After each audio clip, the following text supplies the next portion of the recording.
All right, hey guys, we're at Mill Hill, and we're going to be starting off with a reverse Bay Park maneuver. And Student drove excellent, but made an error in about maybe 5 minutes into the start of the test, where they came.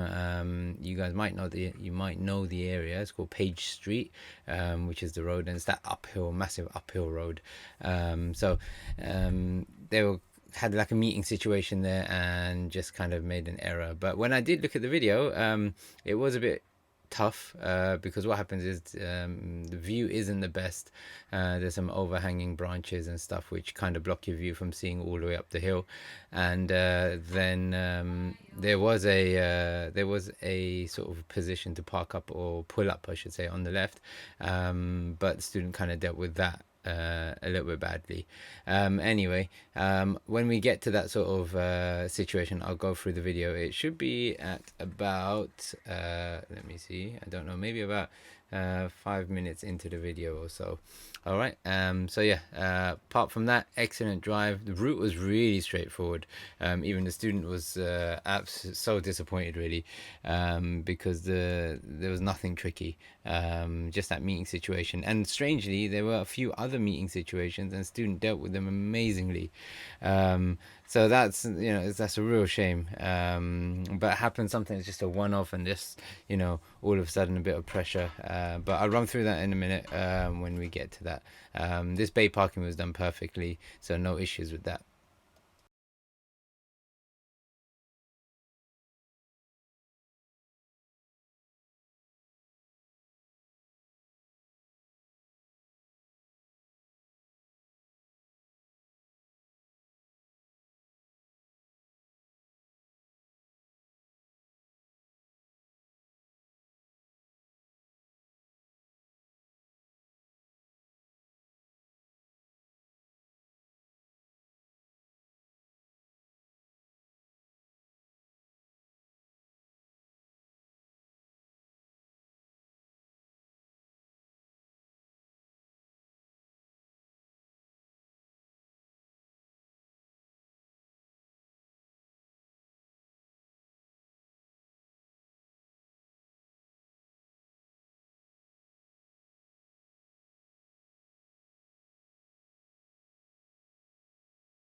Okay, we're going to exit the car park now. Always remember this is a two-way entrance exit, so stay on the left even if you have to turn right.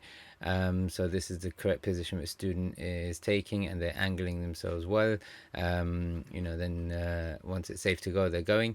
The first thing you're going to come across, sometimes you're going to be asked to turn right, so make sure you go into that space on the right where the arrow is. Otherwise, you're coming up to this roundabout, and usually then they're going to go left at the roundabout. So fairly straightforward, as you can see from now. No one is there on the right hand side, so off you go to the left. So you don't need to stop. Obviously, it's just a give way, not a stop sign. This part gets very narrow, and sometimes in really bright light, it's hard to see. Easier to see in on the video, but sometimes it's really blinding. So take your time, make sure you don't hit the curb on the left hand side, and then the rest of this is fairly straightforward. This will take us all the way up towards near the Coptal High School, and that's where the error will occur. Bend ahead, zebra crossing, and from now you should be sort of scanning and checking that no one is near it. There's that lady on the right, but she's a little bit further back, so that's fine, and plus it's a split crossing, so nothing to really worry about there. And then the rest of this is easy. All the parked cars are on the curb, so there's no issues of getting close to vehicles. Nothing really much to say, so once we get to the end of the road, I'll resume the commentary a little bit.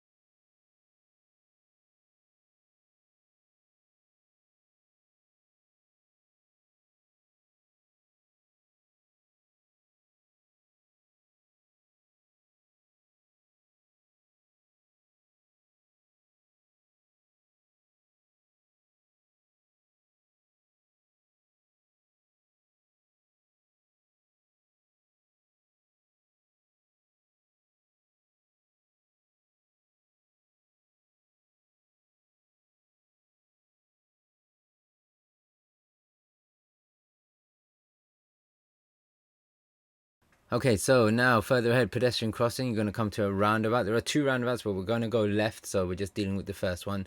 Start looking early. It's blind, so really slow things down and make sure not a lot of people signal properly, meaning the other cars, they don't signal properly, so be careful. So here is where the fault occurs. All right, you can start seeing that there's vehicles coming down, or this van is coming down.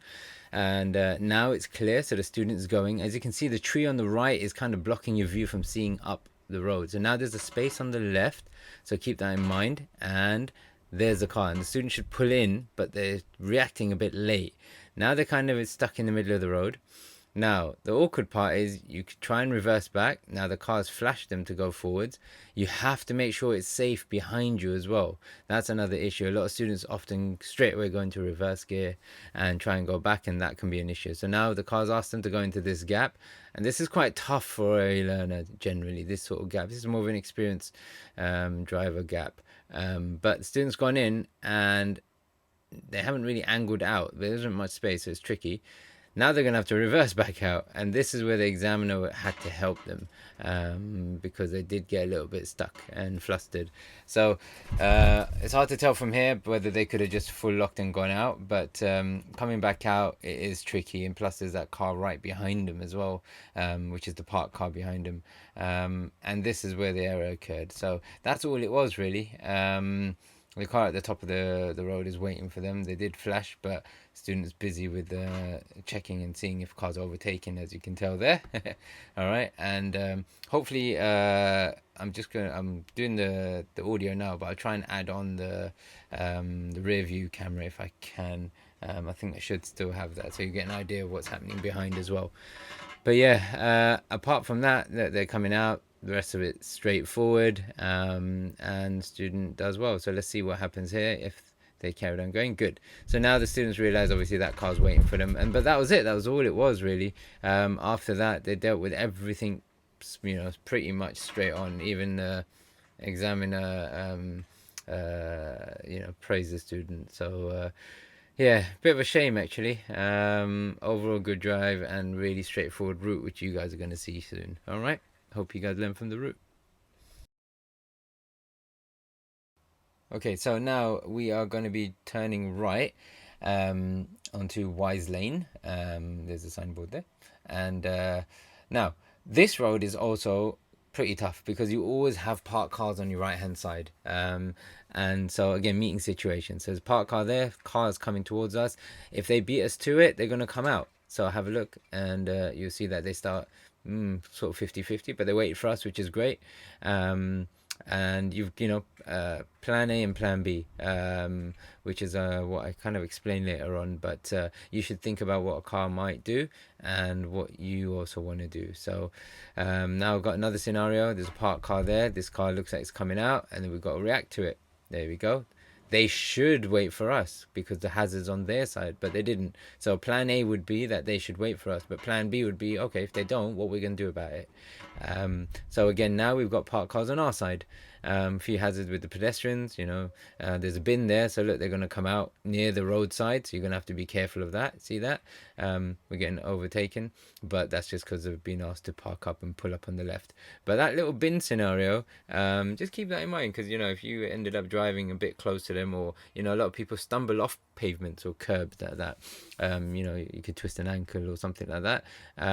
But yeah,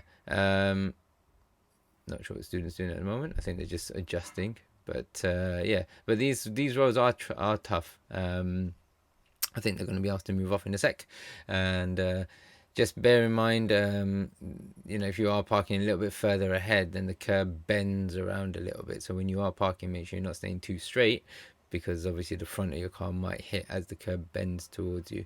Now looking far all the way down the road, and I'm also looking on the left. So I'm looking for spaces that I might need to use if a car does come.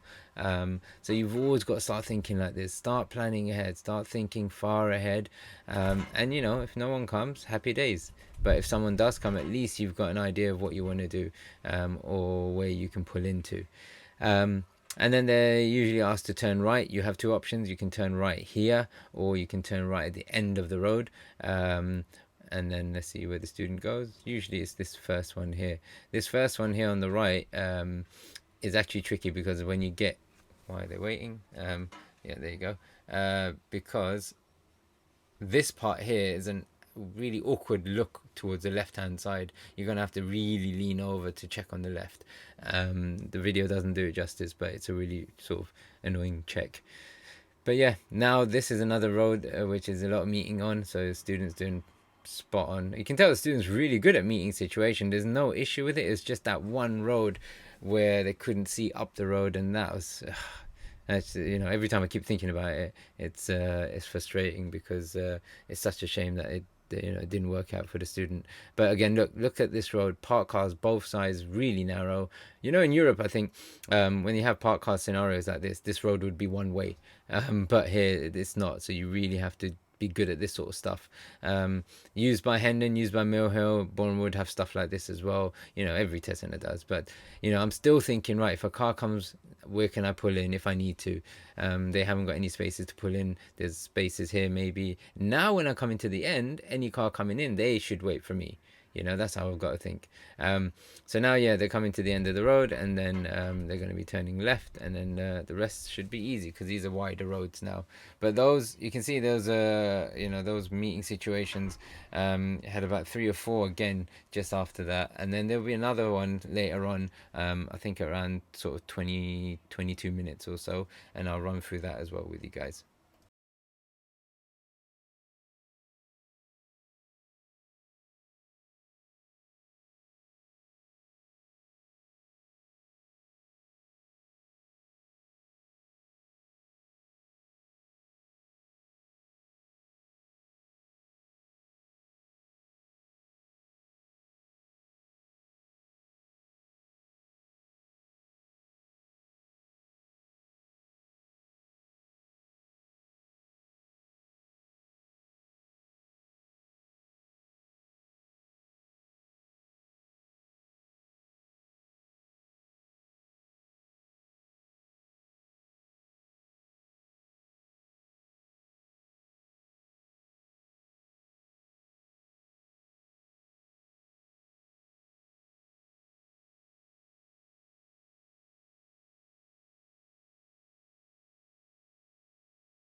Okay, guys. So this part of the route gets really tricky. It's a horrible section because you got parked cars always lined up on the left, and then it gets really narrow further ahead. Just like a little section gets super narrow, and it's deceiving. So you'll see shortly. You're gonna get parked cars. Sometimes you get parked cars on the right as well. But these cars are now on the ones on the left are now kind of sticking out halfway in the road. So that means, look, if you see this black car coming, um, we are more than halfway into their lane. So you're going to have to either give way or not. And then there's 20 sign on the left. The bus has been nice, kind of. He's waited a bit awkwardly, but you know he's waited at least. And then the rest is a bit easier here. Then you're going to come across another sort of meeting scenario further ahead. This is going past soon. It's going to be going past Mill Hill Private School. I forget the name of this road though, but it's 20 all the way, a long 20 zone. So keep that in mind. Reminders constantly on the ground. There's a sign there that the road will be narrowing down. If there's parked cars, it's an issue. But yeah, just that tiny little bit here where there's bushes on the left, then it gets a little bit tight, but nothing that I'm sure you guys can't deal with. And then this tiny little bit here is a bit tight, but you know the bit previously really narrows down. It's horrible. And then during school hours, this is an absolute nightmare. This is another meeting situation. Parked cars on both sides appearing, cars already coming, and this time the student reacts well. I would have just maybe stopped a little bit earlier, but you know they've done well. Quite often, students generally will stop close to where the you know I call it the mouth where the cars are trying to come out. So try and stay back more. A strange example I give is sometimes you know if you're trying to get out of a lift or a bus or something, and people are already trying to come in. It's really annoying. So you know let the people come out, let the cars come out of that area and then go in afterwards. So you give them a little bit of a gap. They're going to come across another meeting scenario again. This road here is 20 for ages. It's a long road. Started a lot earlier, and then they're going to be going left very shortly, and then they're going to come across more meeting scenarios. This sort of route, you know, there's no dual carriageways or anything like that. It's straightforward, but you know, tight-ish sort of roads where you know you are going to come across many meeting situations. But as you can tell, the student did really well, even just on the other one. Now you're going to come across some more park cars on both sides. That should ring bells that you might have to wait. Look for opportunities to maybe pull in or for you know manipulating cars to pull over for you. You know, the more you can kind of make another vehicle pull over for you, the easier it's going to be for you. But don't forget they'll do the same thing to you. So again, peeking down, seeing if any vehicles are coming here. Blind bend ahead, so you don't want to go too fast. And then you know looking all the way down the road, seeing if there's any hazards on your side that you're going to have to deal with. But apart from that, pretty straightforward here. They're going to come across another meeting scenario where they're going to come across a bus coming soon. Not in this particular part, but it's a little bit further in about a minute or so, I would say. Coach parked on the right hand side up there. I can't tell if they're moving off. I think they're moving off. Yep. And then that's another meeting situation. Now the coach is waiting for us, so it's not a problem. And you know, if the coach has come out, then we're going to have to react. And if you see it early, then at least you've got to have two options in your mind. Generally, I'll always say have you know plan A and plan B. I'll go back to that in a sec. Here's the bus, and the student waits back nice and early, giving the bus enough space to leave out as well. Look at this gap between us and the red vehicle on the right. So that's easy for the bus then, and that's what you've got to think about. So really well done by the student here. Again, it's just such a shame it happened at the beginning, because the rest of it they absolutely aced. Then that car kind of pulled in, almost teased the student a bit there. And then I think if the student would have just waited a little bit, this car would have carried on going, but they pulled over for him. So that's fine. And then the student dealt with that.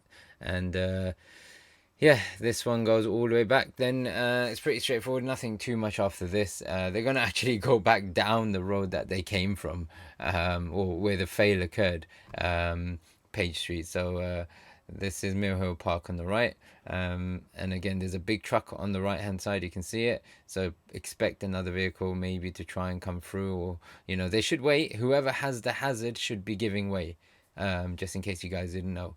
So if the hazard's on our side, then we should be looking to give way. If the hazard's on the other side, of course, then they should be waiting for you.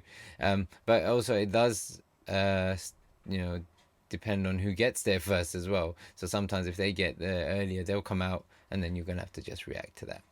All right. Sometimes they do take a right turn here, and that will lead you to joining a dual carriageway. It's called the Rise, but it goes down. Yeah, that's another route. But that's for another day. And now we're gonna come up towards a blind bend. Park car on the right. Spot that early, so any vehicles coming will come into our lane. See. I hadn't even seen the video then prior to that, but I'm assuming it, and I'm just if there's a vehicle there, I'm thinking what will another vehicle do if they come across that. So you've also got to kind of drive according to what you expect others might do as well. So that's quite advanced, but that's hopefully you guys can learn from all of this from our experience, and take heed of it. So here's the road that the student failed on. And they're dealing with this nicely. The other one was a bit of a shock. It was a bit of a surprise, I think, because the tree was blocking their view. So yeah, it's a real shame. The rest of this is pretty straightforward, so not much more to say. And then they're going to turn right at the roundabout and then go all the way back to the test center. All right. Hope you guys can learn from that. Oh, I think I mentioned something. Yes, I mentioned that you should have a plan A and a plan B. So in these meeting situations, so plan A would be what you kind of want to do. So for example, if you want the car that's coming towards us to wait for you, so that's your plan A. And if that doesn't plan out properly, for example, that car goes past that gap that you think they're going to go into, then you've got to have a plan B in your mind. So if you don't have a plan B in your mind, you might get flustered, or because you got to think on the spot. So it's good to have two options in your mind that, if they don't pull into that gap that you want them to, where are you going to go? And that should make life a little bit easier. So always have a plan A and a plan B. All right, your plan B is when it doesn't obviously go to plan with plan A.